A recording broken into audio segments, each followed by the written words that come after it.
Ladies and gentlemen, welcome back to Tabletop Cyberpunk. My name is JonJonTheWise. This is the podcast about Cyberpunk 2020 Red and any other Cyberpunk tabletop games, and really anything else that we ever want to talk about here. I hope you guys had a wonderful week. Before we get into this episode, just want to make sure you guys know that I have a YouTube channel, JonJonTheWise, is where you can subscribe. I have a Patreon, patreon.com/JonJonTheWise. That's the best place to support me. And make sure you follow me on social media at JonJonTheWise. Ladies and gentlemen, today I have a very special guest. Today we are talking with Northern Exile. How are you? Hi, man. I'm good. Thank you for having me. For sure. Do you go by Exile? Northern? Either's fine. My name's actually Dean, but you can call me that if you want. But yeah, Northern Exile, whatever. Just as long as it's not rude, you can call me whatever you want. I think I want to call you Exile because it's so cool. Sounds good. It's so much cooler than Dean, if you don't mind. Well, it came from no offense taken, but it came from with me being in the States for a while, and I felt like I was on my own a little bit, so I thought, fuck it, I'm probably North. That makes sense. It's like that Sting song, An Englishman in New York. Yeah, kind of like that. Yeah. We had also I wrote something ages ago where there's a group in it called the Exiles who were like really overpowered swordsmen. So I was like, it kind of worked on different levels. Oh, very nice. That way. Well, just to give you guys quick information on Northern Exile and where I found this wonderful human being is the YouTube algorithm and my Warhammer 40k obsession has joined forces to make sure that I find this person. And I believe I got this right. You're an author, you're an educator, and you are a former employee of Games Workshop, the people that make Warhammer 40k. That is basically it. Yeah. So I do. Yeah. I educate. I do history, classics, and creative writing. I got my fingers in a lot of pies. You know what I mean? And I've only just figured out this year that I should be getting paid for it. So I've started getting paid for it, which is good, which is great. And yeah, so I used to work for Games Workshop for a couple of years. I think it's like 3.5 years, 4 years. I don't know. I'll have to look it up. But yeah, to work for Games Workshop and, had a varying experience. And my channel is basically a smorgasbord of, GW content, Warhammer content, gaming, writing. Used to be writing a lot less these days because I'm quite busy. But yeah, we're going to be doing a history one next week. And please, I know I get depressed when I look at other people's YouTube channels because they're so well done, and they have intros and outros and a green screen and this and that, and they've got really good camera presence, and then I've got more subs, and I'm like, well, how is this happening? I'm some dick sitting in front of a microphone talking. So yeah, don't be going onto my channel thinking it's going to be like the greatest production ever. My production value is really low. But I can talk, so Well, I gotta say, to give you credit, you have a raw talent for storytelling and for expressing yourself and your opinions. Thank you. No, for sure. That's why I'm a fan. I mean, I told my wife, I was like, hey, the guy that British guy that I always have on while I'm painting? I'm gonna have him on my podcast, and she's like, oh, that's crazy. That's cool. Well, I'm not really. Yeah, I talk to my therapist about this all the time. I'm terrible with I can't accept love. I think it's to do with me being British, but I'm always like, yeah, I'm really shit, and I'm comfortable thinking that I'm really bad. So when people say I'm really good, I'm like, oh, okay.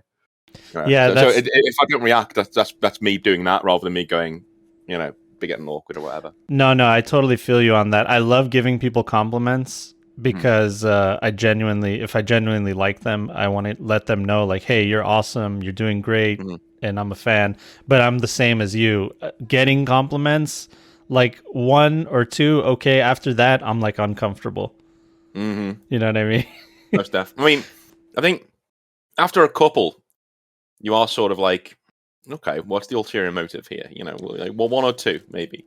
Yeah, I keep thinking they're going to give me a survey or something after they give me like 4 or 5 compliments. It's like, okay. Or take you on a date at least. Well, yeah, you know. Yeah, Yeah. exactly. Well, first of all, the reason I wanted to have you on my podcast is because I'm a fan of your YouTube, but also because I love everything that you talk about, especially your Games Workshop stories Mhm. and your hobby stories. Because before GW, you actually worked at like an FLGS, right? Yeah, I worked at a friendly local game store, yeah, in my local area for a couple of years. So before university, I did two jobs. I worked in a bar, I ran a bar, and then during the day, I would work in a hobby store.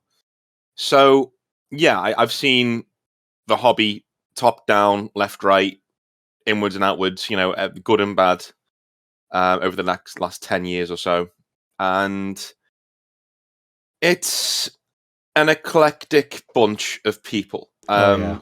I tend to use the phrase from Game of Thrones, bastards and broken things. You know that those are the people who are in um, tabletop gaming for the most part. I've never really met anyone.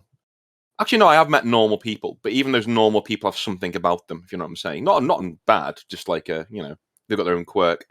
But I'd say a good percentage of the people I come across are people who need a hand, or need some help, or need, or going through a time in their lives. I've had people tell me, the hobby saved my life. I've heard that many times. Yeah, me too. Which is great. But again, I the one thing I don't like about YouTube, just the spin off. To go, I wanted to actually talk about this, so before I forget, is how negativity sells. I tend to notice when I do cringe videos, like cringy stories over the years that has happened to me in the hobby, or stuff that it's really Horror showing bad stories. behavior, horror stories. Yeah, they get a lot more views, Yeah, for sure. and it's and I've got loads of those stories. I just don't want to run down the hobby. I don't want to be sitting here saying you shouldn't do it, which is why I try and do positive videos, even though they don't do very well. I think my feeling is when I connect to those stories isn't because I just want to, laugh at and criticize people and that the way that they feel is because Mhm. I feel connected to those stories because I've been through those kinds of situations as well. Yeah. No, yeah. I mean, I think everyone's got hobby nightmares and things like that, and really good days too. Yeah, it's wild. Those like FLGSs and the hobbies, they feel like an alternate dimension because you experience mm, things that you just will not experience in normal life, working well, anywhere else or being friends with other people. it's kind of like there's this one thing on Big Bang Theory. Back in the day, and it just struck a chord with me. I don't really watch it, but like I was just in passing, I was flicking channels, and Penny says, for a bunch of guys who said they've been bullied their entire lives, you guys are really mean. Oh, And I that's was like, perfect. yeah, that's exactly what it is. Like it's like I literally went to Ipswich. That's why we didn't do this yesterday, of course, because I went to see my sister.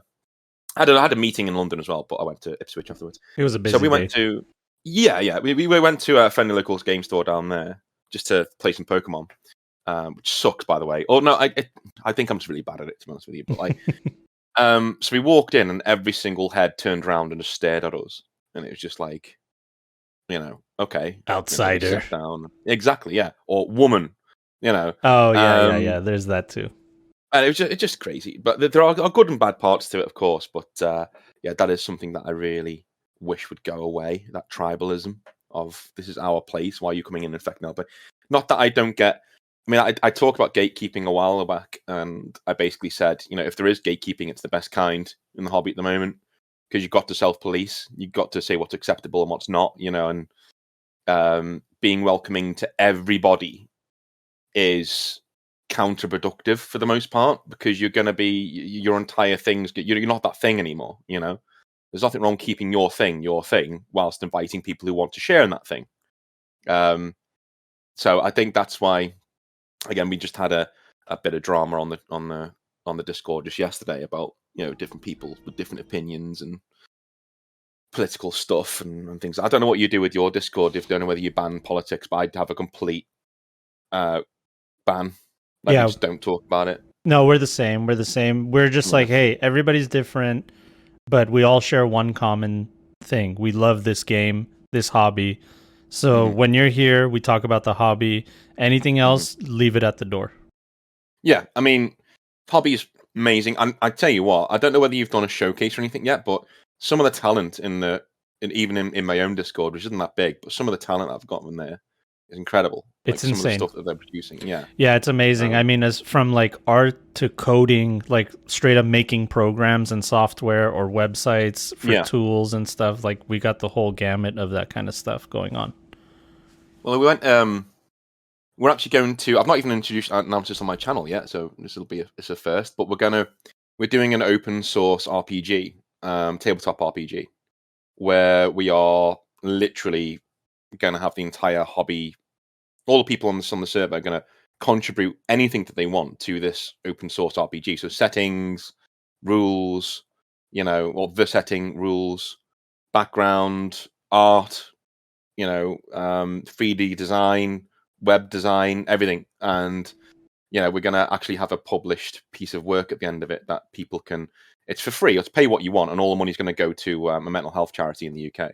Oh, amazing!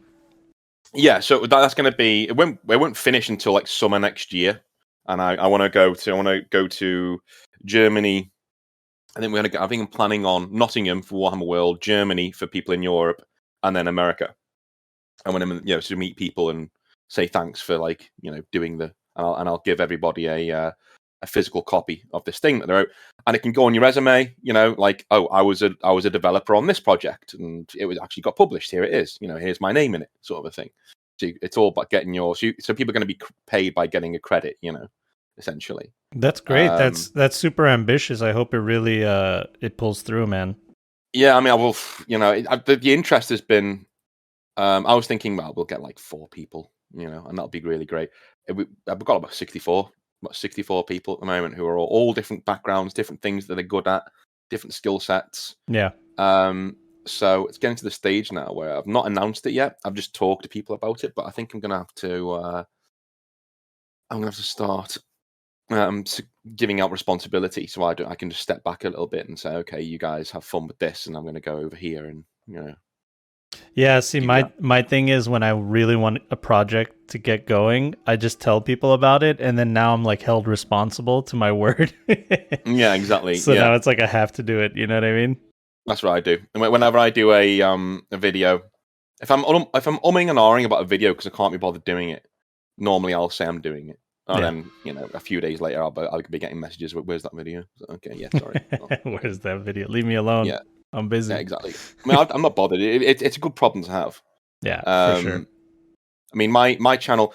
Here's an anecdote that I actually on the train yesterday. I looked. I'm quite glad we didn't do yesterday because after we would have already been doing it, I came across this. I had for most of you who watch my channel, you probably might know this, but I had a really bad breakup last year. Not bad breakup, but like it was like we'd been together for ages and it just all fell apart. Essentially, it was terrible.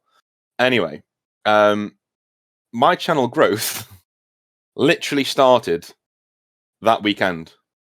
Literally the weekend that I was going through all that pain, that's when you can even see it on the analytics, it starts to climb.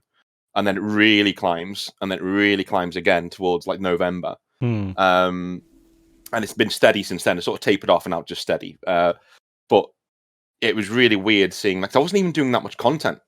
I really wasn't. Like, I did 1 or 2 videos after we broke up because I hadn't done any for ages. And it was really strange. It was almost like the universe or YouTube or something had gone, hey, this guy's in a bit of a state. Let's give him some love. Hey, the algorithm's going to come and do some good stuff for you. So, whilst YouTube can be annoying, and the way they pay you is ridiculous, to be honest. Yeah, it's going to be way below this day. Yeah, it's way below a living wage, and it's like you got to make a certain amount, and then we'll give it to you. Well, it is £60, so $100, and then they'll pay you out. Yeah. I mean, what you get, and I've said this before. Looking at my channel is not that big, like at all, like not very big. I mean, I think on the somebody did a Reddit thing where they did like the top Games Workshop style, channels, and I'm like, out of like the hundreds, I'm like 75th or something like that, which is great. But like, even that, I'm making enough where, it's like pocket money. Like, it's like it's in the piggy bank. You know what I mean?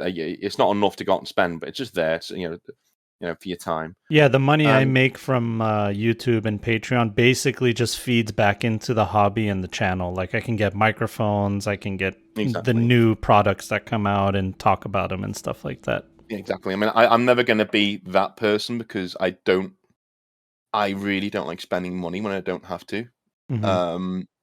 And I mean, I like, do you know ACG, the game reviewer guy?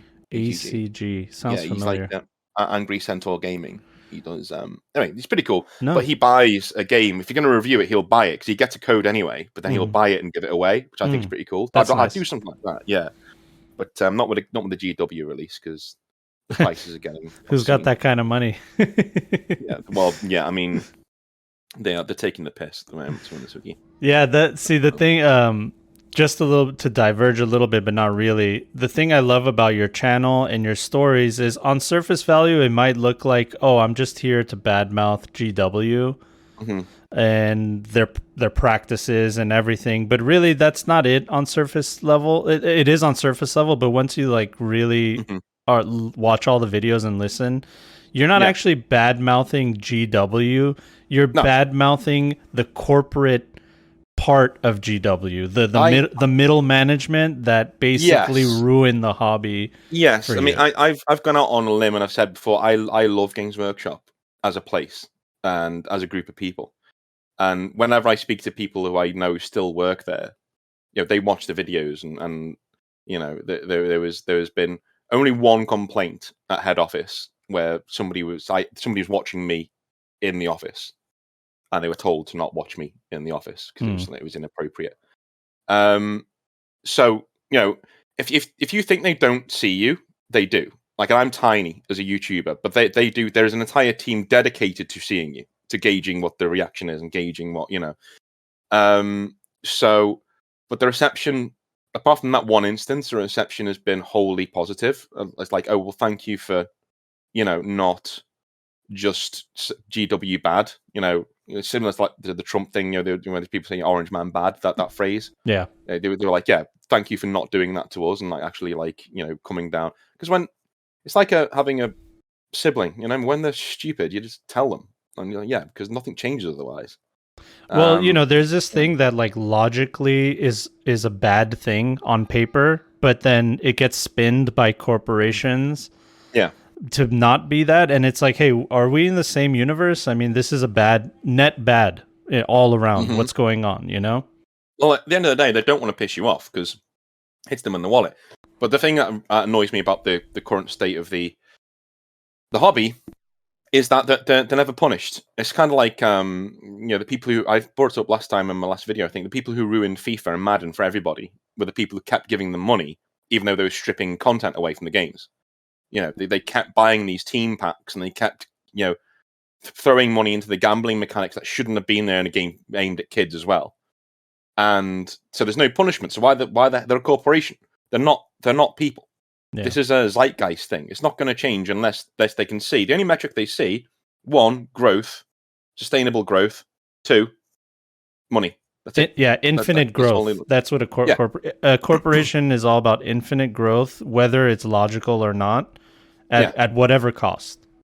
Yeah, exactly. I mean, so the only way Games Workshop is going to change, and a lot of people have said that on that video as well, the only way it's going to change is if we start buying from retail wholesalers, and the best way to do it is secondhand or eBay. That'd be the best way to do it because then Games Workshop doesn't see any of the money at all. So yeah, if you don't like what they're doing, then it's time to like back away and really look at. I've had to do that. I'm not going to buy any models for a while now. I was going to start a Chaos Force, but I am going to start it, but it's not going to be through Games Workshop. I'll do it. I'm going to go through Dave Mini Wargaming. Yeah, I've seen those models. They're very nice. Yeah, so they're going to be like the centerpiece of what I'm doing, and yeah, that's my next hobby project. Plus, I'm listening to Legion, the Black Legion novels at the moment by Aaron Dembski-Bowden, so that really got me. I'm like, it got me. Those 2 books hooked me. I'm already painting 2,000 points. I'm on it. It's so good, man. So good. my idea for the Force was because I really like the way the Black Legion are just a bunch of just dudes. That's it. They're just trying to survive. So my one was loyalist Iron Warriors who are in the Eye, essentially in the Eye of Terror, and they're all bikers.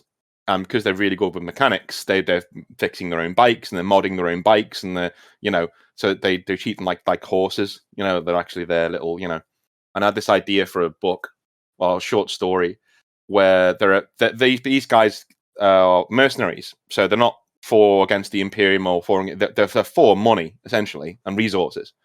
So and they will fight for anybody. And so there's actually the short story I want to write is it starts where they're on their ship and they're in the hold ready to go to war essentially, but they're all on their bikes, so they're all like revving their bikes and getting ready to go.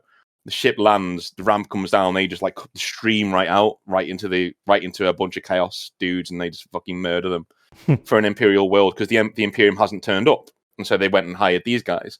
So these guys take the resources that they've been promised and then they leave, and of course an exterminatus happens because the Imperium turns up and says, "Well, where have all the demons gone?" It's well, we paid these other guys to come out. What? Okay, you're all dead. And that's kind of the stories that's going to go on. So they're going to be this there'll be world eaters in there. Like they're a chimeric, group of all different legions, and even loyalist space marines join them. It's like, well, I guess we're excommunicated now. And do you want a job? Yeah, sure. That sort of a thing. Yeah, renegades, right? Yeah, they're just biker renegades, essentially. I've recently learned how to do green stuff cloaks. I'm going to do like green stuff leather jackets and stuff and things like that. So, and I don't know how it's going to look. I think it might look really cool if I do it like trench coats and then like blowing behind them as they're on their bikes. Because I really like the Outriders. I think Outriders look so cool. But I've never liked the idea of having bikes that don't have any melee component because. I mean, that's the cool part of it. You get a sword and you start whacking them when you're going past, sort of a thing. Oh yeah, just like you're on horseback, basically. Exactly, that's exactly what they are. Yeah, they are just like the chapter I'm doing, the Astral Blade, the loyalist ones. They're like space samurai, so they're obsessed with honor and to a fault. Like it's they've lost wars for people because they've just been like, nah, it's not very honorable, and let's leave. Whereas these guys just don't give a shit. They're just like. They just shrugged. Can you pay us? Okay, then we'll do it, sort of a thing. It's not a proper mercs. I like that. I like that kind of story. I think that's what's missing from the narrative part of Warhammer, especially coming from a tabletop RPG game like Cyberpunk, D&D, stuff like that. What I'm used to is they give you a rule set. And it's a blueprint, but basically you're on your own to do whatever you want. Change things, fix things, and tell a story. And Warhammer is a game of numbers, and min-maxing is just what the game is. There is no creativity. Then they introduce this thing called Crusade, which in my opinion is just matched play with more bookkeeping. And doesn't really help you tell the story that you want to tell with your soldiers and your army. It's really just more bookkeeping with, there's objectives, there's the map. You're just doing match play, basically. Yeah, I mean, the two things that really, again, I'm spoiling my own next video, but it doesn't matter. But the two things that I really don't like about Black Library and the general story that happens with Warhammer. The first one is nobody ever dies. Yeah. If you have a character who is of any importance whatsoever, they're not going to die. If they have a model, they're definitely never going to die, and so that robs everything of everything essentially. Abaddon's not going to die, and it was one of the things that pissed me off about the Horus Heresy books. But I'm reading it, and Abaddon gets into some trouble. Those of you who don't know, he's the main bad guy in 40k, and of course this is a prequel, so he gets in trouble, and it's insulting. Like, oh, he's going to die. No, I know he's not going to fucking die. He's there 10,000 years later. What are you talking about? He's got 13 Black Crusades after this story. Yeah, just like give me someone else. That's why I like Loken so much. He doesn't have a model. He does, and he does in 30k. In 30k, but doesn't in the current setting. So he could. I think he was a Grey Knight in the end, wasn't he? Yeah, he became a Grey Knight at the end. Or Knights Errant? Were they called Grey Knights at the end? Yeah, at the time? So the Knights Errant essentially become the Grey Knights, but it's kind of fuzzy at the moment. Like who's gonna? I know the first Grey Knight was a guy called Janus, who was essentially apart from Ahriman, was the most powerful Thousand Son, essentially. Yeah, that's right. Psyker. And I think the story is the Emperor cured his flesh change, like a personal cure.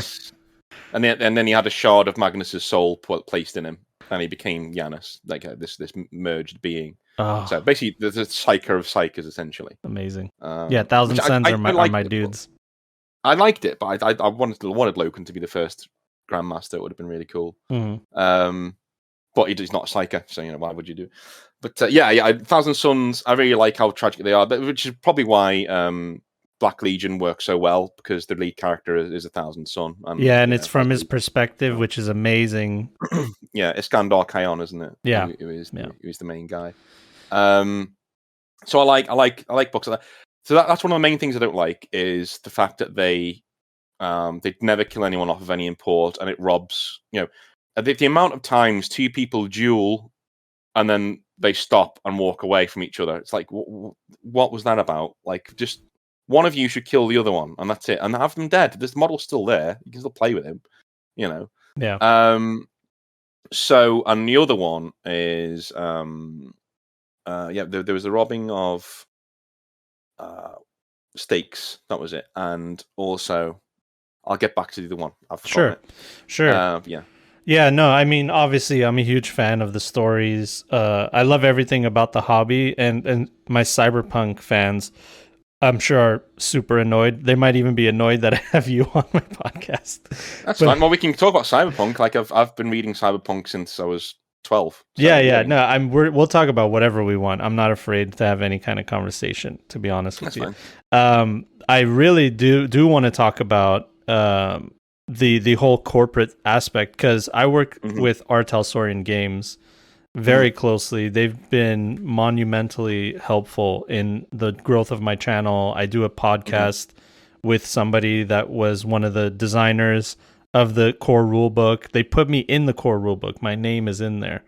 Oh, sweet. And so my experience with them as a company has been nothing but positive, and I've never once felt like they've ever made any kind of a heartless business decision that made me not like them.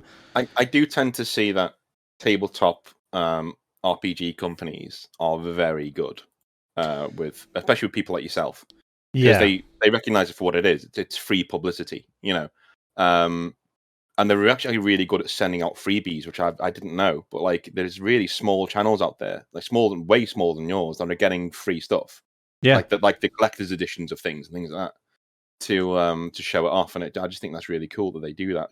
Because it makes sense, and it is a self-fulfilling. It's like a circular thing, isn't it? It's going to keep going and going and going.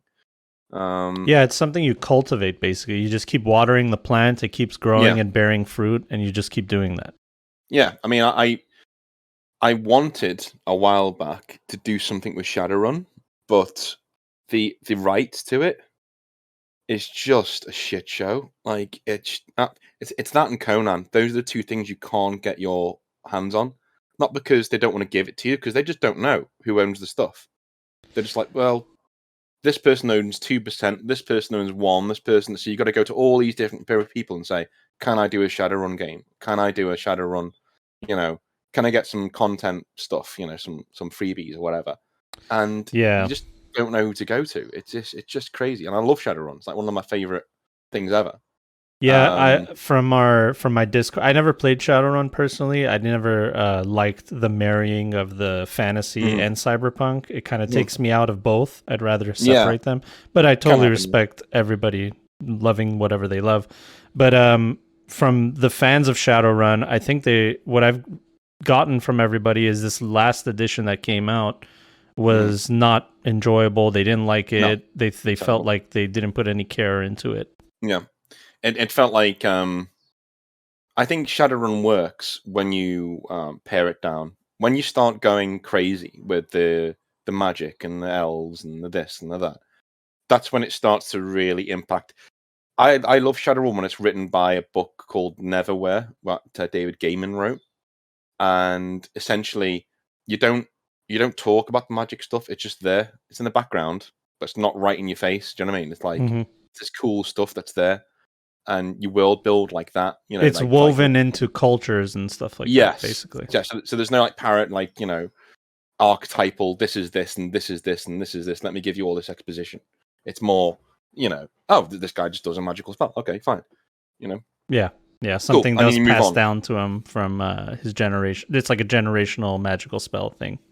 Well, there was that phrase in there that at some stage, advanced technology and magic are indistinguishable from each other. And I would want to do a setting like that eventually, where it's cyberpunk, yeah, but they call it magic because that's basically what it is at this stage. It's so advanced and people are so changed that they can move things with their minds because they've got these amps in their heads that can do this and that, and yeah, it's that's what Mass Effect did. Mass Effect did that with biotics. They said, yeah, we want space magic, so let's do it in a science way. I'm doing that in my own fantasy setting, but it's called void magic, and the only magic in the world is that people can create black holes, so they can just if you've got loads of armor on, they can just crush you to a pulp, because they can use the weight against you, that sort of a thing. That's interesting. They manipulate dark energy because dark energy is everywhere, so they manipulate that, and that's how they do their magic. So the ways and means of doing it. I like that. I like the idea that there will be like one guy that does white magic, and like he does a white hole, like opens up a white hole, Yeah, and then explodes things outwards rather than. Exactly. I mean, I tried doing that as a. I'm not going to use it for that because that's my starship idea. Is a white hole engine, and that's how the ship flies because it's got a white hole in the back of it. So it's like a, they create a black hole somehow. They throw stuff into it and it blasts out the other side and sends the ship flying through space. Cool. But yeah, it's pretty wild. I've got a physicist friend, and it just blew his mind. He was just like, "Yeah, I mean, it's feasible." Yeah, you could see him doing the maths in his head. He's like, "Leave that with me." And he came back and said, "Yeah, it's doable. We don't have the technology yet, but I can see. Yeah, there's no reason why it shouldn't work." It's basically what he was saying. Yeah. Theoretical. Yeah, well, that's what he does. He's a theoretical physicist. So Yeah. he works for CERN, the Large Hadron Collider in Europe. So he does all that. He showed me a picture of his desk, and it was the Large Hadron Collider. And I was like, "Oh shit, okay." And I said, "Hang on, what's the big red button?" And he just said, "No, we don't press that. That's it." And then he didn't elaborate. He said, "No, we're not allowed to press that one." So I was like, I'd want to press it now. Don't make a big red button and tell people not to press it. What's wrong with you? Exactly, yeah. Aren't you guys scientists? I don't think it does anything. I think they've done it just to see, just to see who does it. And you immediately fire because you could have like ended the world or something. Yeah, because we can't have that guy working here if he's going to be pressing red buttons. yeah. When you've explicitly been told not to. Yeah. I was going to say one of my favorite parts of Warhammer and its story is the fact of like old tech. This stuff like the, what do they call SCPs? SCP, yeah. Yeah, SCP or STC, Standard Template Construct. I think that's what it is. Where basically there's like this old tech from back in ancient time that we don't even know about, and it does all these amazing things, and we can't recreate it, we can't reverse engineer it, but we have it, and we use it. Like Blackstone Fortresses are one of those other things too, right? It's like we don't know how it works. Yeah, it's they handle that really well. They really did. Like it would have been so easy to do because that's what I struggle with whenever I'm doing writing is making sure that that's getting out and about, like people actually getting it, that this is how it is, and I keep wanting to double back and remind people, oh, by the way, this is how the setting works. I'm really bad at. I was really bad at trusting readers. I think they were all stupid, so I need to go back and like say, yeah, no, this how it works again. Remember? Okay, cool. Yeah, it's a bit weird, I know. Yeah. But 40K does a really good job of. I think they allude to it in the main rule book once, and from that one sentence, like this huge, the entire setting has spawned because now we can only maintain technology. We can't. And it's that lovely empire and decline aesthetic that they've got going on, and that's what Black Library are really good at. They're really, really good at general feelings because they're writing something for a game. So I just yeah, that's one thing about GW that I really like, the fact that they do that, the fact that they're able to Yeah. and I didn't like the fact that they were saying, oh, you can put anything in here, you can put Cyberpunk in here. I'm like, well, I don't want to. Yeah, no, I don't want to either. It's I mean, there's Gothic, definitely overlap for sure. That's I've noticed that even through the fan base, a lot of people that play Cyberpunk play Warhammer as well because of the grim dark. That's what they like. But grim dark isn't just everybody being sad and dying. It's also like concepts like, this is an amazing piece of technology that we found, and we're willing to just waste it just to win a war. That's essentially what Abaddon did. Is he found a Blackstone fortress. It's made of this material that they don't know what it is. It's absolutely mind-boggling what it can do. And he was like, you know what? I'm just gonna throw it at a planet just to destroy the planet. You know, it's like, what do you? That's insane. I think that's one of the reasons why. One of the things I do have a go at Games Workshop for is, like, why are you? They do self-sabotage a lot for the spectacle. And I get the rule of cool as a thing, and it should always be a thing. Yeah. But there are times where I'm just thinking, like it. And to be fair, it's about the community too. So the community are very, how do I say it? They are very memey. Like they will latch onto things like Felbadon, you know, things like that. You know, he always fails and stuff. Abdomen, like robot girly man. Yeah, robot girly man. Yeah, it's all fun. That rubbish. I mean, but I generally, not I don't like it. I just don't see the point in. After a while, I think it's me working for them. You know, like that's what it is. I think you're desensitized to it. Yeah, like I remember working in a gaming bar when I was in London. This is after Games Workshop, just before I came home, and the Dr. Disrespect had a. If you don't know what that is, he's a live streamer on YouTube now. But anyway, he was caught like cheating on his wife, and so all of these like ridiculous, funny memes started coming out. And then a year later, you know, I went back to I said I'd do a few shifts in this. I went back there, and the same jokes. And I just wanted to scream. I was like, oh, for fuck's sake. Oh, yeah. No, a year later, that's we're done with that joke already. Yeah, so, yeah, I mean, I get it. Come on. I mean, I get why you're saying it. It's just like, and then, you know, when you go into like a hobby, you know, Failbadon, you know, go robot girly man, blah, blah. Yeah. So, all right, yeah, you don't like them. Okay. Well, I think what it comes from is there's such a lack of humor in the stories that people inject humor into it just to like lighten up the mood, because there's nothing fun or funny. Like, they'll make jokes, the same kind of jokes like bros will make with each other, because it's totally like a bro mentality thing. But as far as like making an actual funny immature joke, I don't think I've ever seen it in any of the books. Well, I like Siphius Kane. That's really funny. That's funny. Mainly because, and again, this is what they do. They're really good at this. They basically took an aspect of the setting where, like, why do these people always win?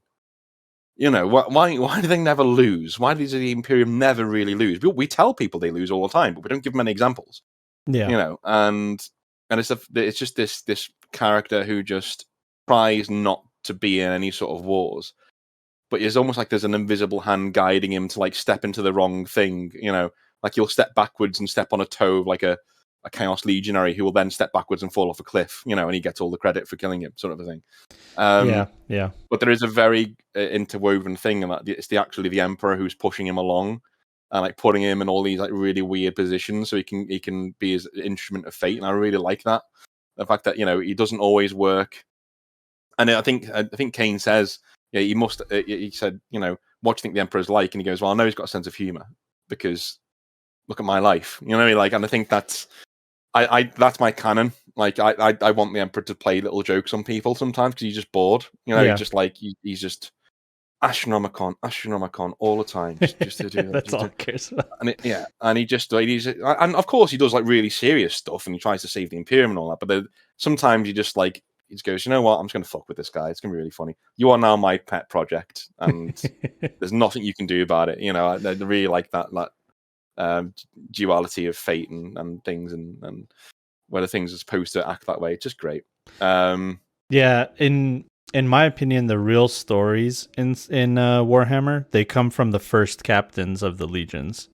Yeah. For those of you that Yeah. aren't familiar with Warhammer, there's these folks called Primarchs. They're like demigods, basically, that were created by the Emperor, genetically created from his own DNA to be his basically his sons that will take over all the armies and go out into the galaxy and take over the galaxy.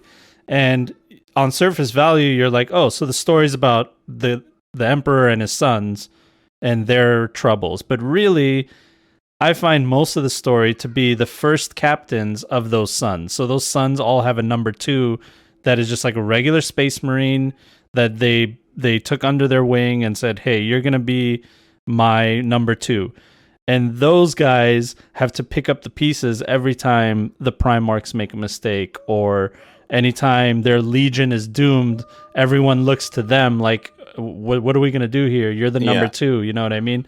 Ahriman's one of those perfect. Ahriman's good. I kind of think Kaon.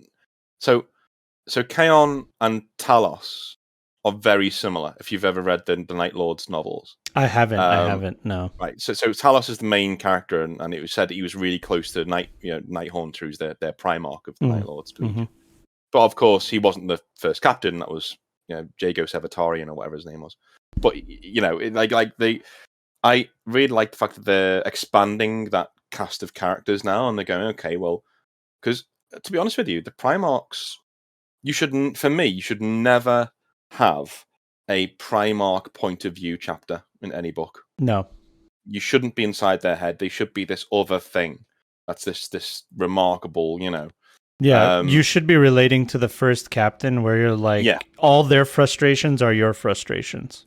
Yes, like I really liked Khan with Angron, where he's just, he's gone on a rampage again. You can just hear Khan's like, oh, yeah. He's like, God damn it! I put these butcher's nails in my head. I was the first one to do it to let everyone know that this is what we're doing now, and now I gotta make sure you don't destroy our legion. Exactly. Yeah. I mean, he's But again, one of the main things they do really well is symbolism.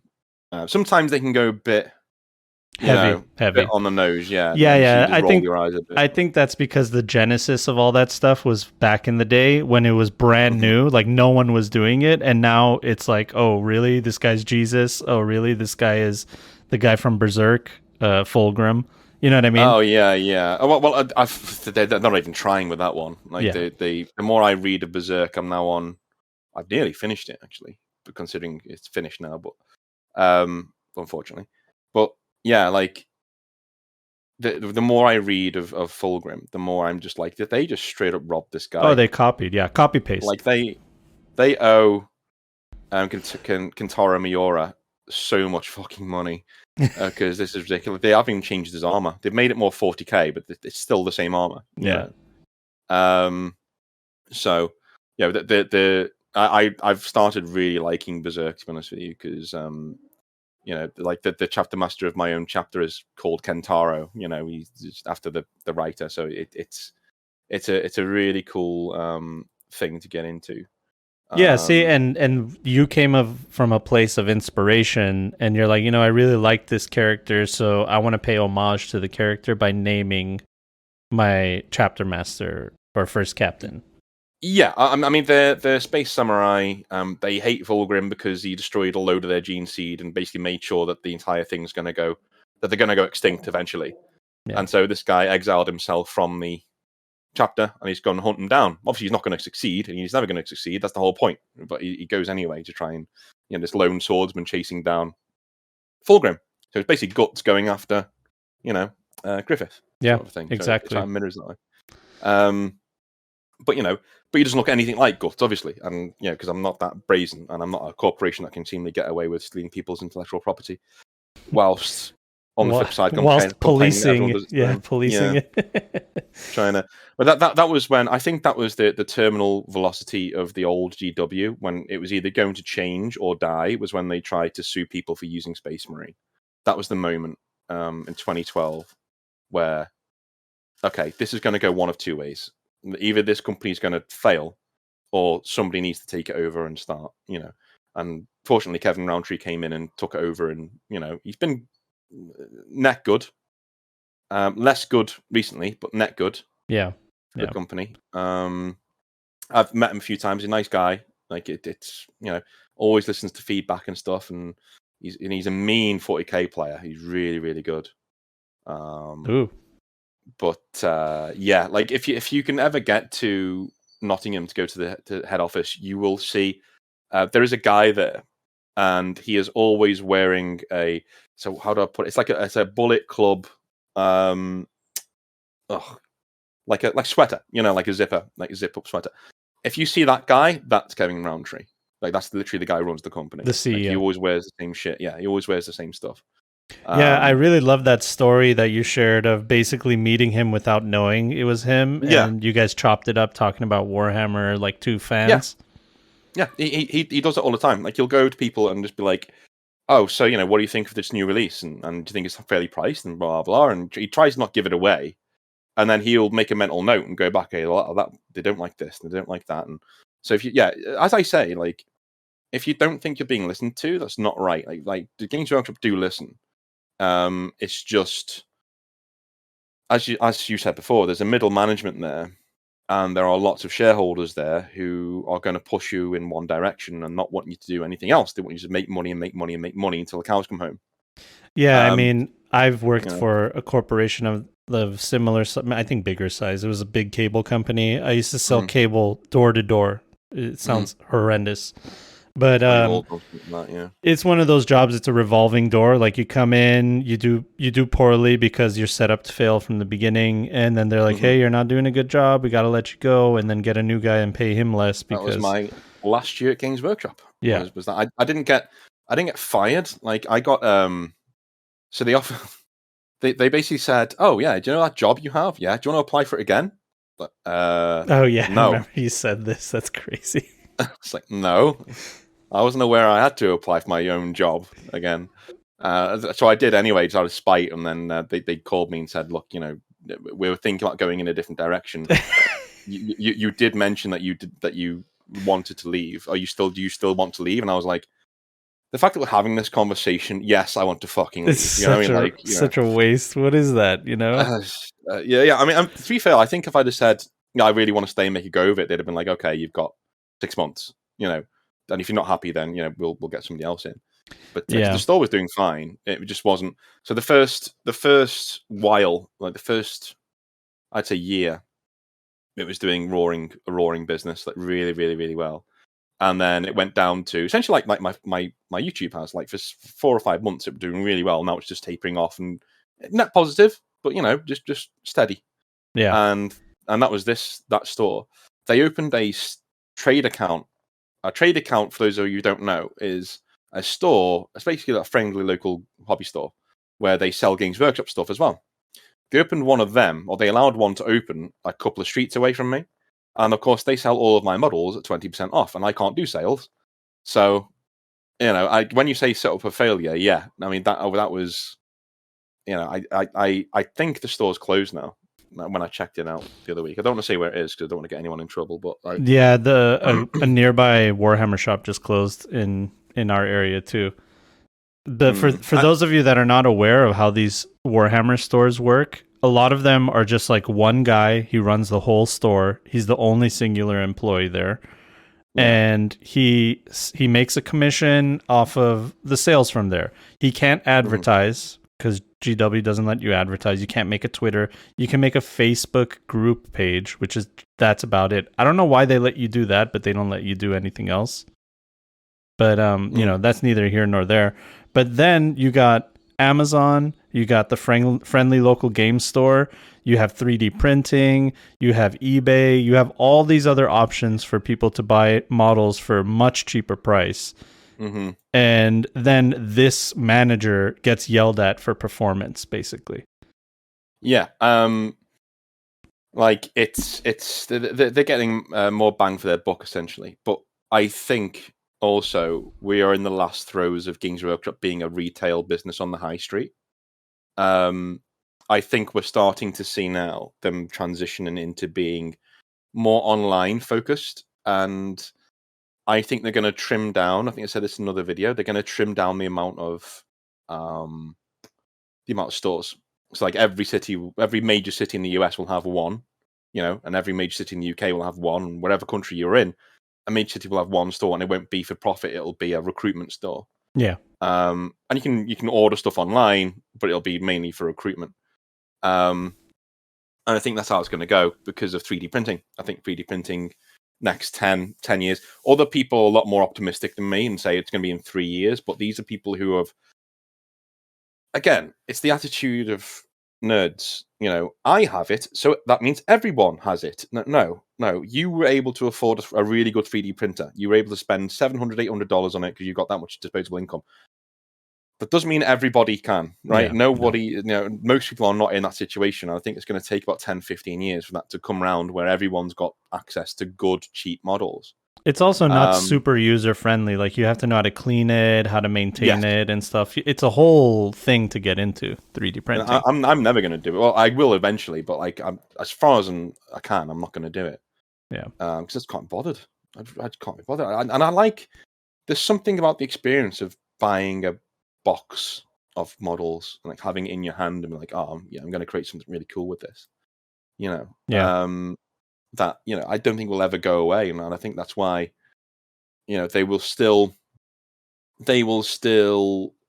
do it online essentially, but they're not going to do it in person. But it's one of the biggest eye openers for me when you were talking about your experience as a manager was the fact that it sounds like the antithesis of trying to grow the hobby, but they would tell you like, hey, nobody can play in this store unless they're doing a short introduction game. And if you got people that are regularly coming in to want to play, you got to avoid these people because they're basically time vampires, I think is what you said. So we were told, and to be fair, they had a point.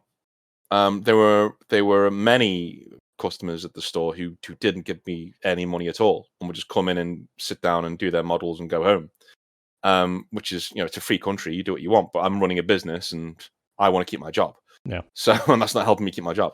So I would always advise, if you like a hobby store, the best thing to do is to go in and buy a pot of paint, or anything, just a pot of paint, a toothbrush, like a paintbrush, whatever, and sit down and do it. But we were told, get these people out on known certain terms. They're going to strangle your store, strangle your revenue, take up all your time. But I think there is a really good way of, like, there's a middle ground there of people who come into the store where you're like, okay, I have my trusted regulars, my 10 to 15 trusted guys and girls who I could leave the store in their hands and walk down the street and come back in 10 minutes and nothing will be stolen, everything will be fine. But there's also people in there who are, as they say, time vampires. These are people who will take up your entire day for nonsense. They'll cause drama. Yeah, they'll treat the place like a youth club, like you've said. Yeah, exactly. Yeah, I mean, I had parents. I had this one mum would come in and just drop a kid off after school and would just disappear for 4 or 5 hours and come back when I closed and picked him up. It's like, all right. I mean, and to be fair to her, she did buy models for him, so it wasn't like he wasn't taking the piss that much. But a box of intercessors, I think, is cheaper than daycare anyway, right? Yeah, well, yeah, exactly. Yeah, I mean, and you do get, if you're a single dude and you're living at home, work for Games Workshop, because like, especially if you can be a manager for a year, because you get dates that your mums. Just because all the mums see of you is that you're a responsible person with your own business, number one, and you dress up quite well, and you're good with kids, and you're good with their kids. Yeah, you're good with their kids. Yeah, that's a big one. And you get numbers, you get all sorts. It's not that bad as that kind of a job, but that's wild, man. Yeah, like I think I said I think I've told this story before, but there was yeah, you have a video on inappropriate moms. Yes, so there was I'll tell it for your viewers just so they know the context. I hate it when people are on these things and go, I've told that one before, so I won't say it. And I'm like, well, I've not heard it before, you son of a bitch. Oh yeah, there's an advertisement for your channel, basically. Oh yeah, so there was this manager at Games Workshop years ago now, and this is like an urban legend at Games Workshop. So I wasn't there, but this is something that I got told. This is like 7 or 8 times, and each time the telling would change a little bit. So, but I know there's a kernel of truth there somewhere. So there's this manager at Games Workshop, and he's doing a hobby evening, as you do. And he actually lives upstairs. He has a flat above the store. So all of these guys come in with their wives and girlfriends, and they just stand around. So he's like, well, instead of you guys standing around here being bored, why don't you guys go and play board games in my flat upstairs, right? And here's the keys. Make yourself some coffee or have a chin wag. Do whatever you want to do. Fine. So they would go upstairs, and months pass, and there is a big kerfuffle upstairs. A big argument breaks out because essentially one of the women upstairs starts to break down crying. And they're like, "Oh my god, are you okay?" And he says, "No." He says, "I'm cheating on Paul, the guy who's downstairs playing, games with." And you go, "Oh, who with?" The manager. Let's call him Mike. I'm cheating on Paul with Mike. And they're like, "Oh my god!" And they're in one of the Mike's other flat. women, yeah, they're in Mike's flat. And one of the other women says, "That's funny, because I'm cheating on Dave with Mike." this starts going around, right? Mike, what are Two you or three of doing? these women, yeah. So anyway, they come downstairs and obviously tell everybody what's been going on, and the shit hits the fan. From what I know, this is the only time I've ever known this where where the manager just left the store and said, "This isn't worth my job," so he just left. And of course, he got fired for bringing the company into disrepute and taking advantage of his position and all that. And that was way before any of this stuff was even politically, accepted, really. Like this isn't in like the late 90s, so sexual harassment in the workplace, people would shrug at you like, what? Oh yeah, so what I mean. So the fact that Games Workshop did that showed you how serious it was, where they were just like, yeah, you've got to go, because this is really fucking sleazy behavior. Yeah. But if you're gonna lose a job, that's probably the way to do it. Yeah, go out with a blaze of fury, right? Yeah, or a bang, so to speak. A bang. Yeah. Too many bangs, that's the problem. Yeah, I mean, and again, like I heard that's what I just said there was an amalgamation of like all the stories that I've been told, but it changes all the time. Sometimes it's 3 women, sometimes it's 6, sometimes it's but it's one of those that's gotten around, and I've been told the managers who've told me were not bullshitters either. They were very stoic. Yeah. Essentially, they weren't Scottish, so because those guys can drink and tell a good story, they can spin a good yarn. Man, that's a lot coming from someone from the UK. You guys like to put it down. Yeah, well, I'm still recovering from yesterday. Like when I got back, because we were going to do this yesterday, weren't we? But when I got back, it was like 8:15. So I just texted a friend and said, "Look, I don't think I'm done. Like I went to see my sister, but I don't think I'm done. I want to go out." Okay, yeah, we'll go out for a quiet one. Okay, fine. Yeah. Anyway, we get back at like 4:30, and I'm just so drunk. No, today I'm getting better now. But and I wasn't ill or anything, but I was definitely run down today. But that's fine. I just wanted to talk about Cyberpunk for a little bit, because I've not been able to do this on my channel. Yeah, let's do it. Sorry, we've been there. I just, you told me you're working on a Cyberpunk setting, right? Yeah, so I was going to involve you in that, wasn't I? So I never get to play. I'm always the GM. Go figure. I feel it. I feel you on that. Yeah. So I was going to create a 1-page Cyberpunk rule set. Try and do it really slim down rules, dead easy. And then do the rest of it as like 10 pages of setting brief. This is what the setting is, and then just giving that to you and just being like, okay, let's get it. Get some people from your channel or whatever, and I can finally play a game of whatever it is we're playing. That was an idea. But what I was going to talk about was actually 2077, because my channel was really small when that came out, but I still had people to talk to and things like that. But it was just I know they've got a patch coming out within the next couple of months, which has been delayed again, apparently. I just, for you who don't know, I was super waiting for this, as everyone was, but like I really like the setting of Cyberpunk. I think it's really cool. I think Mike Pondsmith, is an astonishingly good writer. Yeah. So and he's a writer's writer as well. So literally, it's not all about the game. He literally put he's one of the first people to put short stories in his rule book, which is really, really cool. And when that came out, I think I sort of got blinkered. I was determined to enjoy it, sort of a thing. And I did. It just wasn't anywhere near what it should have been. And I just wanted to get that out there because I didn't get it off my chest, because it just absolutely infuriates me how a company can take an IP and just fuck it, like literally fuck it, and then drop it. I'm one of the small portion of people that, as soon as I started seeing them winning awards for a game that hadn't come out yet, I think they had won like 200-300 awards. Yeah, and the game hadn't been out. That's when I knew, okay, I'm off the hype train, because I want to have no expectations. I already know that all these people that are on this train are expecting the next coming of Skyrim, Yes. So I got off the train and had no expectations, and have the tabletop game is always going to be my favorite part of the Cyberpunk universe. And I just thought, I'm just going to enjoy this the way it is. So when 2077 came out, it had bugs, it had problems. It even had like major mechanics about it. Like, I didn't like that you just go around shooting booster gangs for no reason.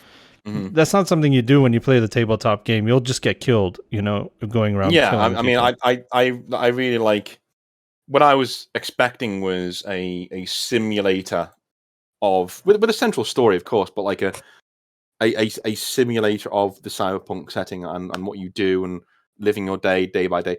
If you play it like that, it kind of works. If you literally go, I am V, and I am a lone merc, and I'm going to go and do these jobs, and then I'm going to go back to my apartment and sleep. Right? Yeah. If you do that, or I'm going to go for a night out, blah blah, whatever.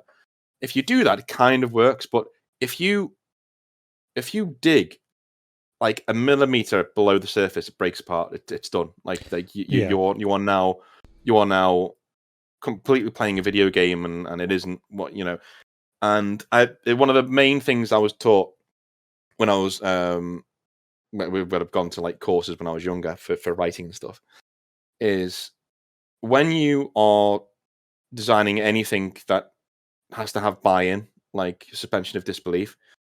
When your reader or your gamer or whatever turns over a rock next to them when they were exploring the setting, there needs to be soil and bugs and sand and all these other bits and bobs underneath that rock.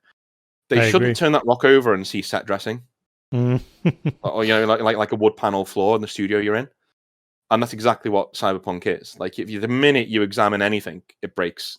It just stops. Like, it just literally it cannot do anything. And that's why it will never be fixed for me, because it's a broken game. It's not a good game. It's not very well made.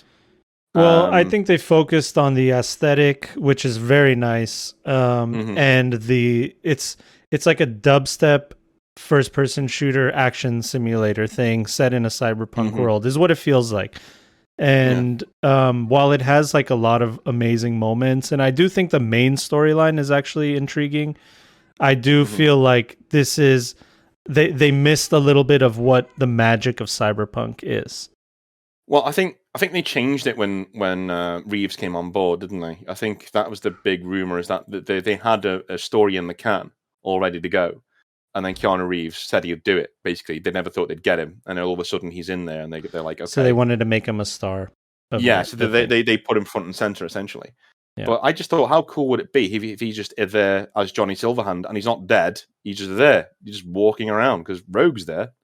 Like, maybe just make him a bit older, age him appropriately, like give him the grey hair. He has grey hair, he doesn't have all grey hair, but just age him appropriately, and it'll look good. Have one of those big side missions that you do with Pan Am be with Johnny, and you're gonna go and get his band back together or whatever. And it seemed like it was a game by people who just missed the point. They didn't really get what Cyberpunk was supposed to be. And so when Mike Pondsmith says Cyberpunk's about saving yourself, not saving the world, it's about saving yourself. Yeah. They took that and just went, okay, surface level, that's what we're doing.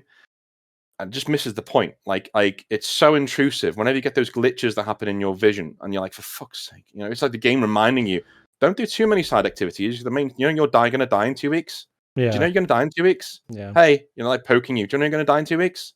Yeah, just reminding you, you're gonna die in 2 weeks. Okay, fine. I wanna be a fucking edge runner. Okay, just let me play this game and stop telling me to go and do Takano's things. He's fine. Like you just whatever.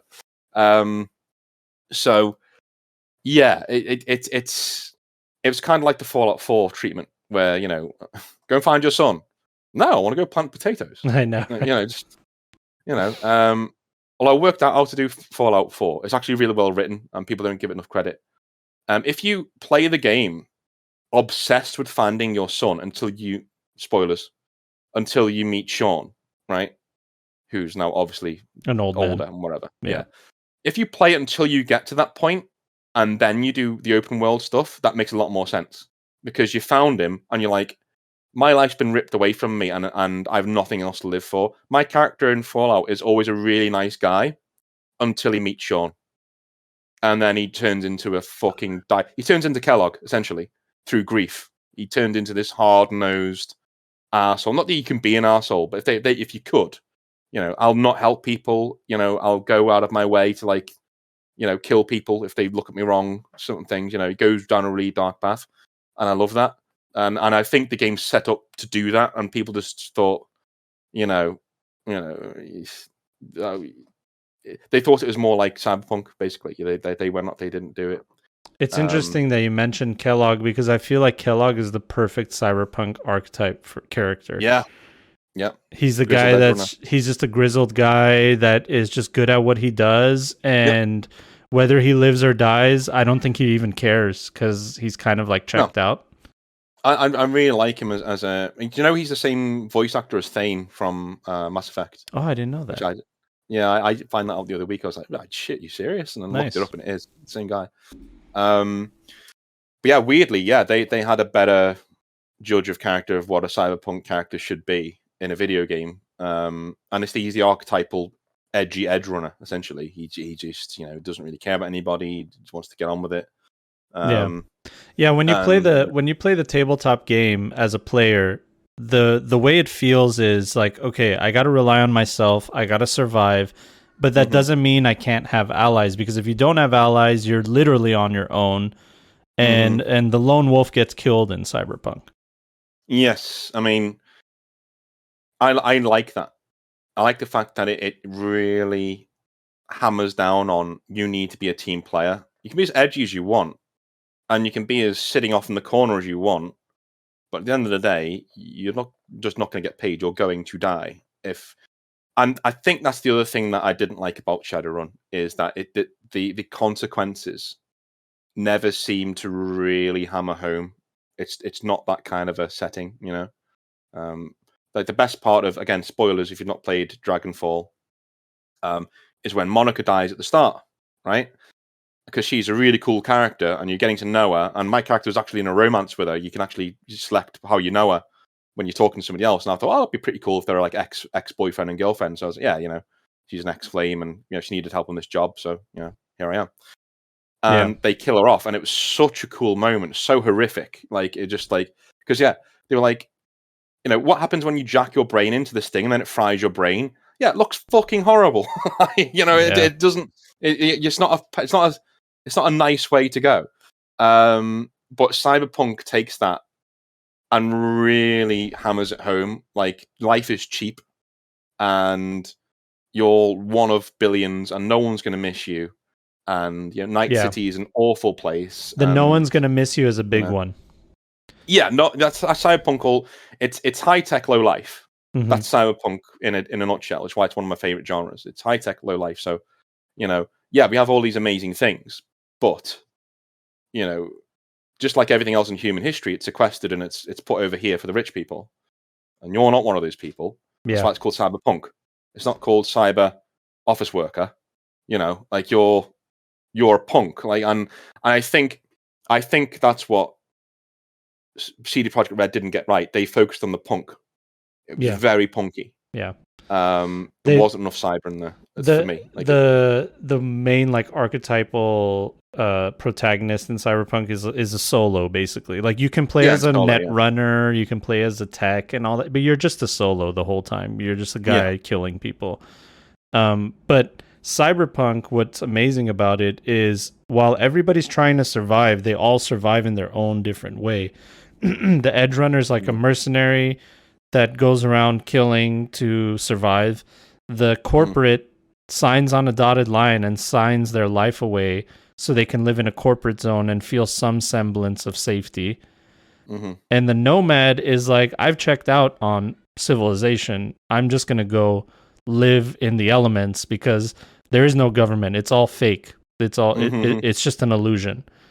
I always play Nomad in Cyberpunk. And it's interesting. One of my favorite Nomad groups in Cyberpunk in the lore is this group called the Soldiers, and they were basically like a combat operation group mixed of like Air Force, Army, Navy, you name it. They were all put together, and then they all just decided one day, you know what? The world's collapsed. Let's just collect our family and just what do you call it? Desert, and we'll just desert our position and just be our own little community. I mean, I like. I really thought, in terms of the starter stories of Cyberpunk in the 2077, I honestly think the only one that worked at all was Nomad. Corpo was a huge letdown. Like it was going so well. The first 20 minutes, I'm like, I love this. Yeah, especially the flyover of the city when you're just drinking your champagne. You're like, this is fucking great, amazing. Yeah, and then the fact that nothing happens, they just like take your life away. They just fire you and walk off. It's like, and then immediately you're a street kid again. It's like, okay, well, fantastic. And I really, Street Kid kind of worked, but for me, it was like V already knows everything if he's a street kid. So I don't want that. I want to have it explained to me like a fish out of water, like a Luke Skywalker. Yeah. And I really thought that Nomad was the best one because it just, it had everything. And even though, yes, the game is balked completely because if you don't shoot anybody in that first area, you don't die.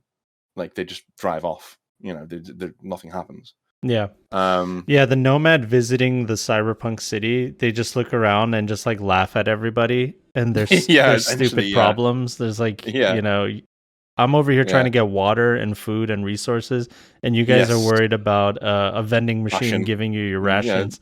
Yeah. Like I really liked when Jackie gets the arch bike. Yeah. And as a Nomad, you can walk over to it and be like, yeah, you want to change that spoiler and you want to like get that off there and you want to like do this and do that.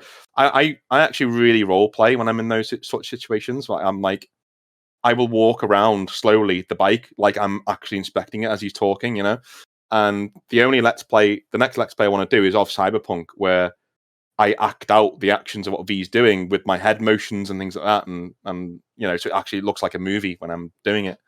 Eventually I'm going to do that anyway. That's fun. So that idea I had earlier about the Cyberpunk thing, I'd be okay because I really like Cyberpunk Red, but I've seen it being played, but I've never played it. So if you wanted to do that, I'd definitely be up for that. You always have a spot on my table, man. I'll arrange it. Yeah, definitely. I mean, it's it's something that I'd never get to play. For sure. No, we'll work it out. Now we're friends. It's too late. We've talked for an hour 15 minutes, so now we're friends. Yeah, awesome. Yeah, brilliant. I mean, like that's it's just such a cool game, and saying that with Shadowrun, like I've played Shadowrun before, it's great. It's great. I just don't get not a lot of GMs get the danger side of it. Like you're going and doing a lot of these really fun activities, like you're going to go steal this corpo, but there's no stakes. Scientist, you're not going to die. Yeah, nothing's going to happen. Yeah, and that your trajectory is upwards. And I quite like in Cyberpunk that sometimes just surviving's enough. Like you go back to your apartment and you're like,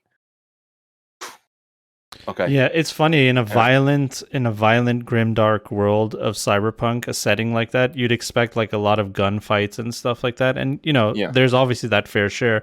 But I found my players are actually trying to look for other solutions that don't involve pulling out a weapon. because Yeah, I mean, that escalates. It's not like yeah, the slashes fight. up. Yeah, and Yeah. and it could end with maybe they're all dead, but you're all dead too. Yeah, I mean, that's the thing. I mean, I think the other thing that Shadowrun does that I'm not a huge fan of is it tries to tackle themes like racism and alienation, things like that, but they do it using orcs and elves, and And don't get me wrong, I'm sure the world's that fucked up. I'm sure if orcs did appear, we'd all be really prejudiced against them. But I like the fact that Cyberpunk just says no, that's a thing in the world, and we don't need to cover it up. It happens, and it's still happening even now. That's one thing that I really didn't like Cyberpunk 2077 for. It didn't go hard enough. You would have all of these ridiculously sexual billboards, but there's nothing really controversial in them. No. It's just titties and things like that. Yeah, it was very juvenile the way that they did it. Whereas the actual setting is extremely dark, extremely predatory. And I just think people at the start missed the point when they were talking about, oh, there's a trans character on the billboard. They shouldn't be exploiting people that way. That's the whole fucking point, dude. Right? Yeah, it's funny, the idea. It's the idea that corporations, like, you can't tell them what to do anymore. Yeah, they'll just do whatever it takes to maximize their they profit. don't care what your truth is. If you change what your truth is, they'll just sell to you. They don't care if you change sex. Yeah. Right? They'll sell to you anyway. They don't give a shit. Right? That's the whole point. They'll exploit you, and there's no way around it. Yeah, it's the whole thing when like something happens and then like they change their social media profile to like the thing to support whatever thing's going on. It's like, look, you're just trying to sell hamburgers, all right? Yes. I don't believe that for 1 second that you actually care about social issues. And if you turn that to 1,000, that's what Cyberpunk is. Yeah, I mean, this is the second explosion of the channel happened when GW did that. Not last year, but the year before, when he started telling people how to behave. Yeah. And I was like, I'm sorry, but that's not your place. You sell little toy figurines, continue to sell little toy figurines, and if somebody needs help, then I'll go and get it. But it's not your place to save the world, Games Workshop. In fact, you're a really bad influence on a lot of people. So, like, you're the opposite of what I would say to trust a company. The fact that Mike Pondsmith had to tell people why Cyberpunk wasn't racist. It was like, are you shitting me right now? Like, are you actually, people saying that the Voodoo Boys was a really bad, and I was like, number one, they're the coolest gang, so there's that. Just get that out the way, right? Best hackers in Night City, so instantly really, really cool. Two, they speak in Haitian accents, and they speak a lot of French, and I love that because it's one language you never get to hear. I feel like Spanish. It's representation, if anything. Yeah, exactly, yeah, and they're not treated any differently to any of the other gangs. They're a bunch of dickwads, but they all are. That's the whole point, And I just think that he did really well standing up to that and saying, no, that's not what it is. Like, this is my setting, and this is just how it is. It's a dark place. There's all these horrible things going on. There's sexual exploitation. There's racism. There's assaults of all kinds going on. Children aren't allowed to be innocent in this world. Because one thing I really like, there's a YouTuber called Sphere Hunter. Mm-hmm. Got a bit of a crush on her, but we won't go into that. But like she did a video on Cyberpunk, and she said, yeah, the thing that really got to me was you can see there's these like really sexual billboards, and there's kids just walking past it and looking at it with like a lollipop, going, "Oh yeah, that's pretty cool." And she said, "This world's just broken. Yeah, the game's broken, but the world is broken," and I love that. And I said, "Yeah, that's exactly how it's supposed to feel. Beyond repair. Yeah, it's fucked. You just got to survive. Yeah, Yeah. I know Mike Pondsmith was talking about taking it to space, which I really want to see. Yeah, that's something that's already happened. It's called the High Riders. Their lore is, I believe they were originally like African laborers that were sent over. Have you seen The Expanse? Yes. They have those belters, those asteroid belters. Yeah. Basically, that's what these people were. And then they just decided, you know what? We're not going to take orders from people down on Earth. we're just gonna drop rocks from orbit down to let people know, like, hey, we can do that. Yeah, don't fuck with us. So don't fuck with us. And that's basically how they earned respect. They're called the High Riders, and I think they dropped one on Detroit in one of the how could anyone tell the difference? right. So like that's the idea, is that they make their own rules and they play by they march to the beat of their own drum because they have that kind of nuclear power. That's really cool. I didn't know that was a thing. I know he was talking about doing an entire expansion. You know what I mean? Like in one of these places, and just having this, going into outer space and doing rules for starships and, well, not starships, but like interstellar craft, and things like that. And I would just I'm totally on board with that. If you want to do that, I might go for it because I really want to play that. But as a setting, it really is. It's one of those that you're thinking, oh shit, somebody's done it already. When you're thinking. Like Shadowrun's the same. Like I would love to do a Shadowrun type game that's not as on the nose about being fantasy. Like I'd love to do a cyberpunk setting and there's magic in it, but it's like really low tech magic. It's not like, I really like Brandon Sanderson's Laws on Magic, where he's like, it's got to be. You need hard rules. Like the magic is more. The limitations are more interesting than the spells, essentially. Yeah, there has to be a cost. That's what I liked about Full Brother Alchemist. That series. Whatever they had, there was always like a cost. Well, the Japanese are very good at writing stuff like that. I don't know why, but most of the stuff that they come out with, apart from Berserk does it as well. Yeah, Berserk does it as well, because the only real magic is like the demon stuff, and to get to that, you've got to sacrifice somebody, haven't you, and do all that. So there's a cost to everything. I love that. Yeah. Well, hey, Dean, man, we've gone an hour and a half, basically, and I feel like we could do another hour and a half, no problem. Definitely, it's flown by. Yeah, thank you very much for having me on. I'm at Northern Exile, for anyone wants to say hi and, and come over and have a chat. But yeah, been fantastic, and we'll definitely keep in contact, and hopefully you'll see me, if you're a viewer of this channel, you will see me playing Cyberpunk pretty soon, hopefully. Yeah, I'd love to have you back so we could talk more about Cyberpunk. I felt like I wanted to do like an intro to let people know like what I was a fan of from your what I am a fan of your YouTube channel and stuff like that. So if you guys want to check them out, Northern Exile on YouTube. Look for all kinds of really fun content. Like you also have an RPG called the Black Coats that you guys play. Yes, it is a how do I put it? Imagine Peaky Blinders combined with The Order, that like the video game that came out a little while ago. Throw in some Harry Potter and a load of Lovecraft, and you've got what Black Coats is essentially. Oh, and some Red Dead, obviously, because there's a lot of Wild West in there. That's intriguing. That's fun. And then he has some great, hobby store stories, horror stories, a lot of positive ones. I really liked the one about the nonverbal autistic kid. And his father basically tearing up, seeing him having a good time and laughing in the store. Yeah. That's the feel good stuff. That's the really good stuff in this hobby. That's what we need more of in every hobby, to be honest with you. In this day and age. Yeah. So, Dean, thank you so much for coming on. Thank you for everything you do, and I can't wait to work with you more in the future. No worries, John. Thank you very much. Thank you very much for having me. All right. Have a good one, guys. Take care. We'll see you on the next one. Bye. See you guys. Bye.